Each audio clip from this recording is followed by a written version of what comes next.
Hey folks, Ty Cohen here, and we're back with another amazing Kindle Cash Flow family member interview. Before we get started, as always, I want to remind you to go in, like, comment, share, subscribe to the channel so that you can win some of these awesome prizes. So we have an Apple Watch here, as you can see here on the back. As a matter of fact, I actually just had my assistant send some of these AirPods out to one of the guys in the Kindle Cash Flow group who won week before last. We got some MacBook Airs that we're giving away. I think his name was Michael Lopez, who won one of these the week before last. Marty and Jack had sent that out to him. We've got some Amazon gift cards that you can win. And how do you win? You win by going in, liking, sharing, commenting, and most importantly, subscribing to the channel over at kindlecashflow.com/YouTube or the podcast over at kindlecashflow.com/podcast. So now I'm excited. It's about 10 o'clock at night for me right now. And normally right now, what I would be doing is probably doing some market research on Amazon's Kindle platform, or maybe screwing around watching the show with my wife or something like that as she's watching it and I'm sneaking around on my laptop doing some work. But tonight we've got a special guest in the Kindle Cash Flow Facebook group.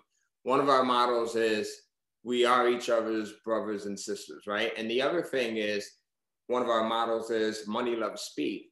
So just a few hours ago, I put up a post in a group and I said, hey, I want to interview some more of the Kindle Cash Flow students. And I want to do it like ASAP. Actually, I didn't even put the ASAP in there. I just said, who's next? Who's next to be interviewed? And this guy, the young man, the gentleman that I'm going to be interviewing in just a couple of minutes, he immediately reached out and he said, hey, I'm down for it.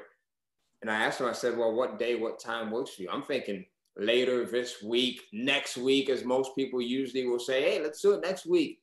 He said tonight. So today we have a special guest, folks, Sam Cunningham. Sam, man, I appreciate having you here. You know, when I talk about money loves speed, it glosses over a lot of people's heads. You know, people really don't understand that, and the fact that when you make quick decisions, not irrational decisions, but when you think about it, you make quick decisions, that helps you get to that place that you want to be a lot quicker. I've studied some of the most successful people on the planet that are living and that are dead, and one of the key traits that they all have in common is being able to make decisions quickly. So what made you say, yeah, let's jump into it like right away when everyone else was like, hey, next week and later this week? And well, I have to be off today, and my regular job is I work as a sous chef on a luxury ranch, and I never even trained for that position. It was just something that was referred to me. I was in the restaurant business, so I've been working 14-hour days, and so I have like 5 days off. So I'm like, well, anytime this week's fine, but actually now is best time is what I can think of, because then I don't have to plan tomorrow. I can do something else tomorrow. You know what I mean? Very cool, very cool. And that's kind of how I do it too. I'm like, you know, let me do it now. And regardless of what that is, because then I can use tomorrow or later to do something else. So we got a few similarities that I've noticed here. We've got that. I noticed that you're also a musician. Yeah. And that you are, and correct me if I'm wrong, an independent record label owner, or you started an independent record label? Anybody who's an independent artist who produces music is my mom. She's going to have to just go. Yep. You want to answer it? Hey, Mom, I'm actually on a live Zoom with Ty Cohen, who's like the expert of Kindle Cash Flow. I didn't expect to be on it, and I'm being interviewed right now. So you want to say hi to Ty? Hey, Mom, how's it going? Oh, she hung up. She didn't want to say hi. So I'm going to go ahead and turn my phone off. I didn't expect to be doing this tonight, but I'm going to go ahead and turn my phone off because this is more important. No, that's totally fine. So guys, as many of you guys know, I teach people how to create a monthly passive recurring income stream by publishing what I sell, or what I like to call digital real estate, and that's in the form of Amazon Kindle books. And Sam is one of our students here. So Sam, you're going into like your journey in the music industry, and what do you do right now as far as it relates to music?